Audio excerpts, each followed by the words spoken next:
Hello friend, आपका स्वागत है हमारे चैनल साइबर एजुकेशन में। फ्रेंड, आज के इस वीडियो में हम लोग बात करने वाले हैं बिहार डीलेट एग्जाम 2020 के बारे में। फ्रेंड, आज के इस वीडियो के माध्यम से हम लोग बिहार डीलेट से संबंधित वीवीआई क्वेश्चन को देखेंगे। आज का वीडियो ये चौथा वीडियो होगा। इससे पहले हमने 3 आपको प्रैक्टिस सेट लगाए हैं जो कि आपको बिहार डीलेट से संबंधित वीवीआई क्वेश्चन देखने को आपको मिल जाएंगे। अगर अभी तक आपने उस वीडियो को नहीं देखा है तो इस वीडियो खत्म होने के बाद जब भी आपको समय मिलता है प्ले लिस्ट में जाकर उस वीडियो को देख सकते हैं। आपके एग्जाम के लिए बहुत ही महत्वपूर्ण क्वेश्चन मैंने उसमें बताया है। बहुत सारे लोगों का कमेंट आ रहा था कि क्या सर बिहार डेट का एग्जाम यहाँ पे 22 अक्टूबर को होगा या फिर नहीं होगा। तो बिल्कुल यहाँ से 22 अक्टूबर को बिहार डेट का एग्जाम नहीं होगा। इसके बारे में मैंने ऑफिशियल नोटिफिकेशन के जरिए आपको वीडियो बनाया है। अगर अभी तक आपने उसको भी नहीं देखा है तो वीडियो के डिस्क्रिप्शन में लिंक मिल जाएगा, उस वीडियो को देख सकते हैं। चलिए इस वीडियो को स्टार्ट करते हैं। वीडियो स्टार्ट करने से पहले बता दूं कि अगर अभी तक आपने टेलीग्राम ग्रुप को ज्वाइन नहीं किया है तो सबसे पहले आप टेलीग्राम ग्रुप को ज्वाइन कर लीजिए। टेलीग्राम ग्रुप का लिंक आपको वीडियो के डिस्क्रिप्शन में देखने को मिल जाएगा। उस लिंक पर क्लिक करके आप उस ग्रुप को ज्वाइन कर लीजिए, क्योंकि यहाँ पे गवर्नमेंट जबकि पल पल की अपडेट साथ में हम लोग वहाँ पे जीके जिसका पीडीएफ भी डालते रहते हैं। तो सबसे पहले आप उस ग्रुप को ज्वाइन कर लीजिए। चलिए हम लोग आज की इस वीडियो को स्टार्ट करते हैं।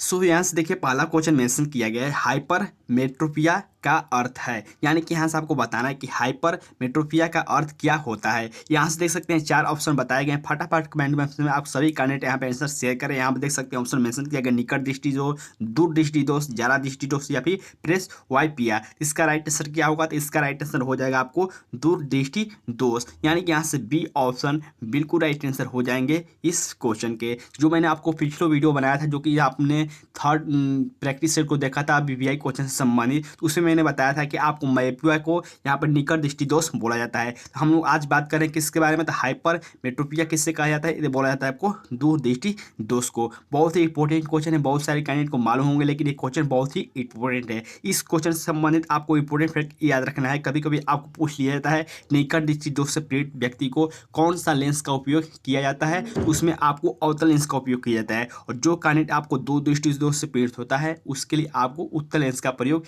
किया जाता है। तो बिल्कुल आप ऐसे करके एक क्वेश्चन से आप बहुत सारे क्वेश्चन याद रख सकते हैं। यहाँ हम देखिए सेकेंड क्वेश्चन मेंशन किया गया है, विभवांतर भी और विद्युतधारा आई के बीच संबंध की खोज किसने किया था। तो ये क्वेश्चन बहुत ही इंपॉर्टेंट है, बहुत सारे एग्जाम में इस क्वेश्चन को पूछा जा चुका है, इसलिए मैंने इस क्वेश्चन को यहाँ पे इंक्लूड किया हुआ है। तो फटाफट सभी कैंडिडेट यहाँ पे आंसर शेयर करेंगे। यहाँ हम देखिए पूछा जा रहा है कि विभवांतर भी और विद्युतधारा आई के बीच संबंध की खोज किसने की थी। यहाँ पे देख सकते हैं ऑप्शन मेंशन किया गया, न्यूटन, ओम, पास्कल या फिर टेस्ला। तो फटाफट आप सभी कैंडिडेट इसका आंसर शेयर कीजिए। तो जो इन्होंने आपको खोज किया था विभवांतर और विद्युत धारा के बीच संबंध, ये खोज किया था आपको ओम ने। ठीक है, यानी कि यहाँ से बी ऑप्शन बिल्कुल राइट आंसर हो जाएंगे इस क्वेश्चन के। देखिए आप इस क्वेश्चन से ये याद रख सकते हैं, कभी कभी आपको पूछ लिया जाता है कि प्रतिरोध का मात्रक क्या होता है, तो प्रतिरोध का मात्रक ओम होता है। ठीक है, तो बिल्कुल आप इस बात को याद रखेंगे।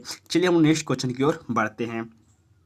अगला क्वेश्चन देखिए मेंशन किया गया है, किसी तारे का रंग से पता चलता है उसके भार का, आकार का, ताप का या फिर दूरी का। यानी कि इस क्वेश्चन का कहने का मतलब है कि अगर आप किसी तारे के रंग से पता चलता है क्या उसके, और किसी तारे का रंग आप देखते हैं, जैसे कि मान लीजिए कोई तारा लाल है, कोई तारा हरा है या फिर कोई तारा आपको उजला है, तो उसकी तारे के रंग से क्या पता चलता है, यही आपको बताना होगा। नीचे ऑप्शन देखिए मेंशन किया गया, भार, आकार, ताप या फिर दूरी का। तो यहाँ से फटाफट आप बता सकते हैं। या फिर कभी कभी क्वेश्चन में ये भी पूछ लिया जाता है कि जो आपको तारा का रंग होता है वो किस पर निर्भर करता है, यानी कि आपको लाल रहेगा, हरा रहेगा, ये किस पर निर्भर करता है, ताप का या फिर कह सकते हैं तारा का रंग। तो ये पता चलता है आपको ताप से। ठीक है, यानी कि यहाँ से सी ऑप्शन बिल्कुल राइट आंसर हो जाएंगे इस क्वेश्चन के। देखिए इस क्वेश्चन को थोड़ा आपको फंसाया गया है, क्योंकि यहाँ पर नॉर्मल क्वेश्चन ये पूछा जाता है किसी भी तारा का रंग किस पर निर्भर करता है, या फिर किसी तारा का जो रंग होता है उजला, नीला या फिर ब्लू, वो किसके कारण होता है, तो उसके ताप के कारण होता है। जैसे उसका ताप रहेगा उसके अनुसार उसका रंग बदलता रहता है। ठीक है, तो यानी कि यहाँ से सी ऑप्शन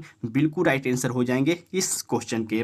चलिए हम लोग अगले क्वेश्चन की ओर बढ़ते हैं। नेक्स्ट क्वेश्चन यहाँ से देखिए मेंशन किया गया है, शल्य चिकित्सा, बिना शल्य चिकित्सा के पथरी का इलाज किया जाता है। यानी कि यहाँ से आपको बताना है कि बिना शल्य चिकित्सा के पथरी का इलाज किया जाता है, तो किसके द्वारा किया जाता है ये आपको बताना होगा। जैसे कि यहाँ पर ऑप्शन देख सकते हैं मेंशन किया गया है, एक्सरे द्वारा, फ्लोरोस्कोप द्वारा, लेजर द्वारा या फिर अल्ट्रासाउंड द्वारा। तो फटाफट कमेंट बॉक्स में आप सभी कैंडिडेट आंसर शेयर करें।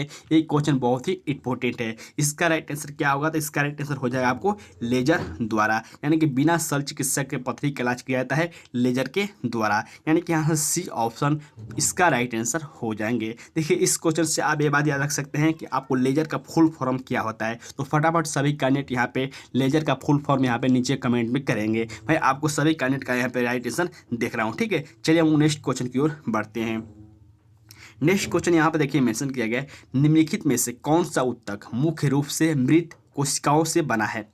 तो यहाँ से आपको एक क्वेश्चन इंपॉर्टेंट है और वह यहाँ पूछा जा रहा है कौन सा ऊतक है जो कि मुख्य रूप से मृत कोशिकाओं से बना हुआ है। यहाँ पर देख सकते हैं ऑप्शन मेंशन किया है, कैलेमाइन, जाइलम या फिर एर्नेकाइम या फिर पैनाकाइम। इसका राइट आंसर क्या होगा? तो इसका राइट आंसर आपको जाइलम यानी कि बी ऑप्शन बिल्कुल राइट आंसर हो जाएंगे इस क्वेश्चन का। इस क्वेश्चन को आपको ग्रुप डी के एग्जाम में 2018 में पूछा जा चुका है और बहुत सारे एग्जाम में इस क्वेश्चन को रिपीट किया जाता है। इस बात को बिल्कुल आप याद रखेंगे। ऐसे ऐसे क्वेश्चन आपको बहुत ही इंपॉर्टेंट होते हैं, बहुत सारे एग्जाम में ऐसे क्वेश्चन को पूछे जाते हैं। नेक्स्ट क्वेश्चन देखिए, बहुत ही इंपॉर्टेंट क्वेश्चन यहाँ पे मेंशन किया गया है, रेडियो का समस्वरण स्टेशन उदाहरण है, यानी कि यहाँ से बताना है कि रेडियो का समस्वरण स्टेशन उदाहरण है किसका। यहाँ पर देख सकते हैं ऑप्शन मेंशन किया गया है, परिवर्तन, अनुदान, व्यक्तिकरण या फिर अपवर्तन। इसका राइट आंसर सभी कैंडिडेट यहाँ पे आंसर शेयर करेंगे। ये जो भी मैं आपको क्वेश्चन करा रहा हूँ यहाँ साइंस से संबंधित, ये बहुत ही इंपॉर्टेंट क्वेश्चन है और सारे क्वेश्चन आपको बिहार डीएलएड या फिर कह सकते हैं बिहार आईटीआई या फिर बिहार दरोगा से संबंधित सारे क्वेश्चन यहाँ पे इंपॉर्टेंट है। बहुत सारे लोग कमेंट आ रहा था कि सर बिहार दरोगा के जो भी फॉर्म फिल किया गया है पीटी के एग्जाम की तैयारी करवाइए। तो मैं इस चैनल पर तो नहीं आपको तैयारी करवा सकता हूं, लेकिन यहाँ पे जो मेरा नेक्स्ट चैनल है जो कि हमारे नाम से है, श्री राम मौर्य के नाम से, उस चैनल पर हम बहुत ही जल्द यहाँ पे बिहार दरोगा, साथ में आपको जितने भी आपको इंपॉर्टेंट टॉपिक होंगे, साथ में आपको रीजनिंग मैथ के भी वहाँ पर क्लास चलाए जाएंगे। इस चैनल पर आपको गवर्नमेंट जॉब से रिलेटेड आपको वैकेंसी से संबंधित आपको जानकारी दी जाएगी और उस चैनल पर जो कि मेरे नाम से चैनल है उस चैनल पर आपको तैयारी करवाई जाएगी। तो अगर अभी तक आपने उस चैनल को ज्वाइन नहीं किया है तो सिंपली आप उस चैनल को ज्वाइन कर लेंगे। चलिए इसका राइट आंसर बताइए। तो इसका राइट आंसर हो जाएगा आपको अनुदान, ठीक है, यानी कि यहाँ अनुदान नहीं अनुनाद, ठीक है, यानी कि यहाँ से बी ऑप्शन बिल्कुल राइट आंसर हो जाएंगे इस क्वेश्चन के। देखिए इस क्वेश्चन से आप याद रख सकते हैं, कभी कभी आपको ऐसे सुनने में मिला होगा, कहा जाता है कि जब तानसेन गाता था तो उसके खिड़की कांच की शीशा टूट जाते थे, टुकड़े टुकड़े हो जाते थे आदि। या फिर आपको बहुत सारे ऐसे सुनने को मिलता है कि जब भी आपको तानसेन गाता था तो उसके जो कांच के टिकड़े टूट जाते थे। तो यदि ऐसा संभव होता तो किस कारण संभव होता, ऐसे करके आपको क्वेश्चन पूछ जाते हैं। तो उस समय भी आपको अनुनाद पर ही क्लिक करना होगा, ठीक है। तो बिल्कुल आप ऐसे करके एक क्वेश्चन से 2-3 क्वेश्चन ऐसे याद रख सकते हैं। नेक्स्ट क्वेश्चन यहाँ पे देखिए मेंशन किया गया, निम्नलिखित में से किन युग्म की एक ही ईसाई है, यानी कि यहाँ पे देखिए दोनों में चारों ऑप्शन में बताया गया है, दो आपको यहाँ पे युग्म बताई गई है, लेकिन आपको बताना है कि इनमें से कौन सा युग्म है जो कि दोनों का ईसाई मात्रा दोनों का सेम होगा। तो फटाफट आपको कमेंट बॉक्स में आंसर बताइए। इसका राइट आंसर बहुत ही सिंपल है, बहुत ही ईजी है, तो सभी कैंडिडेट यहाँ पे आंसर शेयर करेंगे। इसका राइट आंसर क्या होगा? तो इसका राइट आंसर आपको सी हो जाएगा, जो कि आपको कार्य और ऊर्जा होगा, दोनों का ईसाई मात्रक आपको जूल होता है, ठीक है। चलिए हम लोग अगले क्वेश्चन की ओर बढ़ते हैं। नेक्स्ट यहाँ से क्वेश्चन देखिए मेंशन किया गया है, एक डायमंड में प्रत्येक कार्बन परमाणु बंधे होते हैं। यहाँ देखिए खाली स्थान मेंशन किया गया और यहाँ से आपको पूछा गया है कि एक डायमंड में प्रत्येक कार्बन परमाणु कितने अणु से या फिर कह सकते हैं कितने अन्य कार्बन परमाणु से बने होते हैं। इसका राइट आंसर क्या होगा? फटाफट कमेंट बॉक्स में आप सभी कैंडिडेट आंसर शेयर करें। इसका राइट आंसर हो जाएगा 4 अन्य परमाणु से यहाँ पे बने होते हैं, यानी कि यहाँ से डी ऑप्शन बिल्कुल राइट आंसर हो जाएंगे इस क्वेश्चन के। चलिए हम लोग अगले क्वेश्चन की ओर बढ़ते हैं। नेक्स्ट क्वेश्चन यहाँ से देखिए मेंशन किया गया है, बिना बुझे चूने का रासायनिक नाम क्या है? बिना बुझे चूने का रासायनिक नाम क्या है? फटाफट आप सभी कैंडिडेट कमेंट बॉक्स में यहाँ पे आंसर शेयर करेंगे। यहाँ से देख सकते हैं ऑप्शन मेंशन किया है, calcium chloride, calcium oxide, calcium carbonate या फिर कैल्शियम हाइड्रोक्साइड। इसका राइट आंसर क्या होगा? तो फटाफट आप सभी कैंडिडेट यहाँ पे आंसर शेयर करेंगे। इसका राइट आंसर हो जाएगा आपको कैल्शियम ऑक्साइड, ठीक है, यानी कि यहाँ से बी ऑप्शन बिल्कुल राइट आंसर हो जाएंगे इस क्वेश्चन के। कभी कभी आपको इसका रासायनिक सूत्र भी पूछ लिया जाता है कि इसका रासायनिक सूत्र क्या होगा? इसका रासायनिक सूत्र होगा CaO, ठीक है, कैल्शियम ऑक्साइड, ठीक है। तो ये बिल्कुल आप याद रखेंगे। नेक्स्ट क्वेश्चन यहाँ पर देखिए मेंशन किया गया है, शल्य क्रिया में पट्टियों के रूप में प्रयोग किया जाता है, यानी कि शल्य क्रिया में जो आपको पट्टियों का रूप में प्रयोग किया जाता है वो किसका किया जाता है। यहाँ पर देख सकते हैं ऑप्शन मेंशन किया गया है calcium sulphate, calcium chloride, aluminium sulphate या फिर कैल्शियम कैल्शियम फास्फेट। ठीक है, तो फटाफट आप सभी कैंडिडेट यहाँ पे आंसर शेयर करेंगे। इसका राइट आंसर क्या होगा, तो इसका राइट आंसर हो जाएगा आपको कैल्शियम सल्फेट, यानी कि यहाँ से ये ऑप्शन बिल्कुल राइट आंसर हो जाएंगे इस क्वेश्चन के। कभी कभी आपको इसका भी रासायनिक सूत्र पूछ लेता है कैल्शियम सल्फेट का, तो इसका सूत्र क्या होगा, इसका सूत्र हो जाएगा आपको CaSO4 कैल्शियम सल्फेट। ठीक है, तो बिल्कुल आप इसको भी याद रखेंगे। नेक्स्ट क्वेश्चन यहाँ से देखिए मेंशन किया गया है प्लास्टर ऑफ पेरिस का रासायनिक नाम क्या है। तो बहुत ही इजी क्वेश्चन है और बहुत सारे एग्जाम में पूछा जाता है इस क्वेश्चन को, इसलिए मैंने इस क्वेश्चन को वहाँ पे इंक्लूड किया है। तो फटाफट आप सभी कैंडिडेट इसका राइट आंसर यहाँ पे बताएं। इसका राइट आंसर क्या होगा, प्लास्टर ऑफ पेरिस का रासायनिक नाम क्या है, तो प्लास्टर ऑफ पेरिस का रासायनिक नाम कैल्शियम सल्फेट हाइड्रेट है। ठीक है, यानी कि यहाँ से सी ऑप्शन बिल्कुल राइट आंसर हो जाएंगे इस क्वेश्चन के। नेक्स्ट क्वेश्चन की ओर हम लोग बढ़ते हैं। नेक्स्ट यहाँ से देख सकते हैं मेंशन किया गया है तत्वों का सबसे पहला वर्गीकरण किसने किया था। तो ये भी क्वेश्चन बहुत ही इंपॉर्टेंट, फटाफट आप सभी कैंडिडेट आंसर शेयर करें। तत्वों का सबसे पहले वर्गीकरण किसने किया था। यहाँ पर देखिए मेंशन किया गया ऑप्शन में लोथर मेयर, न्यूलैंड्स मेटलिव या फिर डीबे रेनर। ठीक है, तो फटाफट इसका आंसर आप सभी कैंडिडेट शेयर करें। इसका राइट आंसर क्या होगा, तो इसका राइट आंसर हो जाएगा आपको डी ऑप्शन डीबे नेरर, यानी इस तत्वों का सबसे पहले वर्गीकरण किसने किया था, तो डीबे रेनर ने किया था, यानी कि यहाँ से डी ऑप्शन बिल्कुल राइट आंसर हो जाएंगे इस क्वेश्चन के। चलिए हम लोग नेक्स्ट क्वेश्चन की ओर बढ़ते हैं। नेक्स्ट क्वेश्चन यहाँ से देखिए मेंशन किया गया तत्वों के वर्गीकरण से संबंधित त्रि का नियम प्रतिपादन किया था, यानी कि तत्वों के वर्गीकरण से संबंधित त्रि का नियम किसने प्रतिपादित किया था, यही आपको बताना है। केमिस्ट्री के बहुत ही इंपॉर्टेंट क्वेश्चन है, इसीलिए मैंने आपको ऐसे क्वेश्चन की इंक्लूड इसमें किया हुआ है। इसका राइट आंसर क्या होगा, तो इसका भी राइट आंसर आपको बी हो जाएगा डीबो नेरा, यानी कि जब भी आपको पूछा जाए कि तत्वों का वर्गीकरण सबसे पहले किसने किया था, तो उस समय भी आपको डेबे नेरर पर क्लिक करना होगा। जब भी आपको पूछा जाए कि तत्वों का वर्गीकरण संबंधी त्रि के नियम किसने प्रतिपादन किए थे, तो उस समय भी आपको इसी ऑप्शन पर क्लिक करना होगा। तो बिल्कुल आप इस क्वेश्चन को याद रखेंगे। नेक्स्ट क्वेश्चन यहाँ से देखिए मेंशन किया गया है प्राकृतिक गैस में मुख्यतः रहता है, यानी कि यहाँ से आपको बताना है कि प्राकृतिक गैस में मुख्यतः क्या रहता है। यहाँ पे ऑप्शन में देख सकते हैं मेंशन किया गया मीथेन, इथेन, प्रोपेन या फिर ब्यूटेन। तो जो आपको प्राकृतिक गैस में मुख्यतः रहते हैं वो आपको है मीथेन, यानी कि CH4। ठीक है, इसका ये रासायनिक सूत्र होता है, यानी कि यहाँ से ए ऑप्शन बिल्कुल राइट आंसर हो जाएंगे इस क्वेश्चन के। चलिए हम नेक्स्ट क्वेश्चन की ओर बढ़ते हैं। नेक्स्ट क्वेश्चन यहाँ से देखिए मेंशन किया गया है नॉर्मल ब्यूटेन तथा आइसोब्यूटेन का द्रवभूत किया हुआ मिश्रण कहलाता है। ये क्वेश्चन बहुत ही इंपॉर्टेंट है, ये कि ऐसे साइंस के क्वेश्चन में बहुत सारे कैंडिडेट फंसते हैं। यहाँ से मैं इस क्वेश्चन को फिर से रिपीट करता हूँ। आप देखिए मेंशन किया गया नॉर्मल ब्यूटेन तथा आइसोब्यूटेन का द्रवीभूत किया हुआ मिश्रण कहलाता है। क्या कहलाता है, यही आपको बताना है। तो ये कहलाता है आपको कोल गैस, यानी कि यहाँ से बी ऑप्शन बिल्कुल राइट आंसर हो जाएंगे इस क्वेश्चन के। चलिए हम लोग अगले क्वेश्चन की ओर बढ़ते हैं। नेक्स्ट क्वेश्चन यहाँ से देखिए मेंशन किया गया है भूकंप की तीव्रता किससे मापी जाती है। ये क्वेश्चन बहुत इजी है और बहुत सारे एग्जाम में इस क्वेश्चन को पूछा जा चुका है। यहाँ से बताना है कि आपको भूकंप की तीव्रता किससे मापी जाती है। तो भूकंप की तीव्रता मापी जाती है आपको सिस्मोग्राफ से, यानी कि यहाँ से डी ऑप्शन बिल्कुल राइट आंसर हो जाएंगे इस क्वेश्चन के। देखिए यहाँ से 3 ऑप्शन बच जाते हैं। अगर हमने यहाँ से पता कर लिया कि यहाँ के भूकंप की तीव्रता आपको सिस्मोग्राफ से मापी जाती है, लेकिन यहाँ पर जो 3 ऑप्शन बताएंगे इससे भी आपको किसी न किसी से संबंधित यहाँ पे रखा गया है। तो अगर आप ऐसे करके किसी भी क्वेश्चन को याद करते हैं तो आपकी तैयारी बहुत मजबूत होती रहेगी। मैं आपको बार बार ये बातें बताता हूँ। तो चलिए हम लोग इसके बारे में बात करते हैं। बैरोमीटर किसके मापने के लिए प्रयोग किया जाता है, ये चीज़ आपको वायु दाब मापने के लिए प्रयोग किया जाता है बैरोमीटर। हाइग्रोमीटर की बात करें तो यहाँ पे द्रव का अपेक्षिक घनत्व मापने के लिए हाइग्रोमीटर का उपयोग किया जाता है। पॉलीग्राफ की बात करें तो पॉलीग्राफ आपको झूठ का पता लगाने वाला ये यंत्र है, यानी कि यहाँ से देखिए एक क्वेश्चन से हमने 4 क्वेश्चन को याद कर लिया। तो ऐसे करके आप अपनी पढ़ाई करते हैं तो बिल्कुल यहाँ से आप इजी हो जाएंगे। किसी भी सब्जेक्ट में आपको पढ़ना, किसी भी सब्जेक्ट को आपको याद करना बहुत ही इजी हो जाएगा। नेक्स्ट क्वेश्चन यहाँ से देखिए मेंशन किया गया है कार्बोरेटर का उपयोग होता है, यानी कि यहाँ से आपको बताना है कि कार्बोरेटर का उपयोग होता है, यानी कि कहाँ होता है यही आपको बताना है। ठीक है, तो कार्बोरेटर का उपयोग होता है आपको पेट्रोल के साथ हवा को मिश्रित करने में। ठीक है, यानी कि यहाँ से क्या, तो बी ऑप्शन बिल्कुल राइट आंसर हो जाएंगे इस क्वेश्चन के। चलिए हम लोग नेक्स्ट क्वेश्चन की ओर बढ़ते हैं।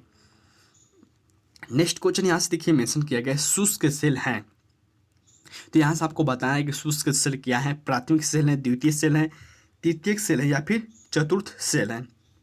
तो जो आपको प्राथमिक सेल होते हैं ये आपको प्राथमिक सेल होते हैं, ठीक है। शुष्क जो सेल होते हैं वो आपको प्राथमिक सेल होते हैं, यानी कि यहाँ से ए ऑप्शन बिल्कुल राइट आंसर हो जाएंगे इस क्वेश्चन के। नेक्स्ट क्वेश्चन यहाँ से देखिए मेंशन किया गया है, लोहे के ऊपर जिंक की परत चढ़ाने को क्या कहते हैं। ये भी क्वेश्चन बहुत ही इंपॉर्टेंट है, लोहे के ऊपर जिंक की परत चढ़ाने को क्या कहते हैं। तो यहाँ से फटाफट आप सभी कैंडिडेट इसका राइट आंसर शेयर करें। लोहे के ऊपर जिंक की परत चढ़ाने को क्या कहते हैं, तो इसको बोला जाता है आपको गैल्वेनाइजेशन, यानी कि यहाँ से ए ऑप्शन बिल्कुल राइट आंसर हो जाएंगे इस क्वेश्चन के। चलिए हम लोग अगले क्वेश्चन की ओर बढ़ते हैं। नेक्स्ट क्वेश्चन यहाँ से देखिए मेंशन किया गया है, प्रकाश की गति किसके बीच जाते हुए न्यूनतम होती है। यानी कि प्रकाश की गति किसमें आपको जाती है तो सबसे न्यूनतम होती है, यही आपको बताना है। यहाँ से देख सकते हैं 4 ऑप्शन बताए गए हैं, फटाफट आप सभी कैंडिडेट इसका राइट आंसर शेयर करें। इसका राइट आंसर हो जाएगा कांच, यानी कि ए ऑप्शन बिल्कुल राइट आंसर हो जाएंगे इस क्वेश्चन के। जब भी आपको प्रकाश की गति आपको न्यूनतम पूछिए तो यहाँ से आपको कांच पर क्लिक करना होगा। इस क्वेश्चन से आप एक बात और याद रख सकते हैं, कभी कभी क्वेश्चन में पूछा जाता है कि प्रकाश की गति को सर्वप्रथम किसने मापा था, तो वो मापा था आपको रोमन ने। कभी कभी आपको वर्ष भी पूछ लिए जाते हैं कि रोमन ने प्रकाश की गति को कब मापा था, तो ये मापे थे आपको 1676 ईस्वी में। इस सन को भी आप बिल्कुल याद रखेंगे। चलिए हम लोग अगले क्वेश्चन की ओर बढ़ते हैं। नेक्स्ट क्वेश्चन यहाँ से देखिए मेंशन किया गया है, गति करती हुई एक कार विपरीत दिशा से आती हवा का सामना करती है, कार पर हवा द्वारा किया गया कार्य क्या होगा। शून्य होगा, धनात्मक होगा, ऋणात्मक होगा या फिर अपरिमित होगा। इस क्वेश्चन को आप कैसे आपको पकड़ना होगा मैं आपको बताता हूँ। आपको रियल लाइफ में अपने एक कार को इमेजिन करना होगा और यहाँ पर देखिए कि जो क्वेश्चन पूछ रहा है उसको आपको रिपीट करना है। यहाँ पर देखिए पूछा जा रहा है कि एक कार गति करती हुई, ठीक है, गति करती हुई एक कार विपरीत दिशा से आती है, यानी कि विपरीत दिशा से आती है और हवा का सामना करती है, तो कार पर हवा द्वारा किया गया कार्य क्या होगा, तो ये आपको ऋणात्मक होगा। बिल्कुल अगर आप अपने आपको एग्जाम्पल लेकर और कार को यहाँ पे देखेंगे तो आप बिल्कुल इसका राइट आंसर बता सकते हैं, ठीक है। तो इसका राइट आंसर क्या होगा, तो इसका राइट आंसर आपको सी ऑप्शन बिल्कुल सही हो जाएंगे। चलिए हम लोग अगले क्वेश्चन की ओर बढ़ते हैं। नेक्स्ट क्वेश्चन यहाँ से देखिए मेंशन किया गया है, एक आदमी 10 मीटर से अधिक दूरी की वस्तु को स्पष्ट नहीं देख पाता है, वह किस दृष्टि दोष से पीड़ित है। यह भी क्वेश्चन इंपॉर्टेंट है, लेकिन बहुत सारे कैंडिडेट इस क्वेश्चन में फंस जाते हैं। यहाँ से पूछा जा रहा है कि एक आदमी 10 मीटर से अधिक दूरी की स्पष्ट नहीं देख पाता है, वो किस दृष्टि दोष से पीड़ित है, यही आपको बताना होगा। यहाँ पर देख सकते हैं ऑप्शन मेंशन किया गया, हाइड्रोमोपिया, मायोपिया, कोटारेक्ट या फिर हाइपर मेट्रोपिया। देखिए अगर आप निकट दृष्टि दोष, दूर दृष्टि दोष सिर्फ इसी को पढ़ें, अगर आप मायोपिया हाइड्रोमोपिया को नहीं समझते हैं तो फिर आपको दिक्कत आ जाती है। इसीलिए मैंने आपको इसका दूसरा नाम बताया कि आपको याद रख सकते हैं। हो सकता है कि बहुत सारे कैंडिडेट याद होंगे, लेकिन बहुत सारे ऐसे भी कैंडिडेट होंगे जिनको यहाँ पे याद नहीं होता है। तो फटाफट आप सभी कैंडिडेट इसका आंसर शेयर करें। इसका राइट आंसर क्या होगा, एक आदमी मान लीजिए कि 10 मीटर से अधिक दूरी को नहीं दिखता है, तो फिर इसका आंसर क्या होगा, इसका हो जाएगा मायोपिया। मायोपिया क्यों हुआ, देखिए मायोपिया को हम लोग क्या बोलते हैं, निकट दृष्टि दोष। निकट दृष्टि दोष में क्या होता है कि आपको दूर की वस्तु क्या होती है, दूर की वस्तु देखिए उल्टा होता है। अगर मान लीजिए हमको पूछा है कि निकट दृष्टि दोष में क्या होता है, यानी कि दूर की वस्तु दिखाई देती है या फिर पास की वस्तु दिखाई देती है, तो आपको उल्टा होता है। अगर आपको निकट दृष्टि दोष में पूछा जाता है बिल्कुल उल्टा होता है, तो ऐसे आप करके समझ सकते हैं, ठीक है। चलिए हम लोग अगले क्वेश्चन की ओर बढ़ते हैं। हालांकि यहाँ पर देखिए इस क्वेश्चन से एक क्वेश्चन और याद रख सकते हैं कि आपको कभी कभी पूछा जाता है कि स्पष्ट न्यूनतम दूरी, यानी कि स्पष्ट दर्शन की या फिर स्पष्ट देखने की न्यूनतम दूरी क्या होती है, तो आपको 25 सेंटीमीटर होती है। मैंने आपको पिछली बार इस क्वेश्चन में भी बताया था, ठीक है। मायोपिया आपको निकट दृष्टि को उद्देश्य बोलते हैं और जो आपको हाइपोमेट्रोपिया है ये आपको दूर दृष्टि दोष को बोला जाता है, तो बिल्कुल आप इसको भी याद रखेंगे। नेक्स्ट यहाँ पर देखिए मेंशन किया गया है, परमाणु बम में निम्न सिद्धांत कार्य करता है, यानी कि परमाणु बम में कौन सा सिद्धांत कार्य करता है ये आपको बताना होगा। तो परमाणु बम में सिद्धांत काम करता है आपको नाभिकीय विखंडन, यानी कि यहाँ से बी ऑप्शन बिल्कुल राइट आंसर हो जाएंगे इस क्वेश्चन के। देखिए इस क्वेश्चन से आप बहुत सारी इंपॉर्टेंट फैक्ट याद कर सकते हैं। कभी कभी आपको पूछ लिया जाता है कि परमाणु बम का प्रयोग सर्वप्रथम कब किया गया था, तो परमाणु बम का प्रयोग सर्वप्रथम आपको विश्व युद्ध के समय संयुक्त राज्य अमेरिका ने जापान के विरुद्ध किया था। वो कब किया था, तो आपको 6 अगस्त 1945 एवं 9 अगस्त 1945 को हिरोशिमा तथा नागासाकी में आपको परमाणु बम गिराया गया था, जो कि आपको बहुत सारे ऐसे एग्जाम होते हैं जो कि इस क्वेश्चन को पूछे जाते हैं। या फिर कभी कभी आपको ये भी पूछ लिया जाता है कि आपको हिरोशिमा दिवस कब मनाया जाता है या फिर नागासाकी दिवस कब मनाया जाता है, तो बिल्कुल आप याद रखेंगे 6 अगस्त को हिरोशिमा दिवस और 9 अगस्त को नागासाकी दिवस मनाया जाता है। क्यों मनाया जाता है? क्योंकि यहाँ पे परमाणु बम गिराया गया था विश्व युद्ध के दौरान, संयुक्त राज्य अमेरिका ने जापान के विरुद्ध गिराया था। तो बिल्कुल आप इस क्वेश्चन से इतनी बातें याद रखेंगे। चलिए हम लोग अगले क्वेश्चन की ओर बढ़ते हैं।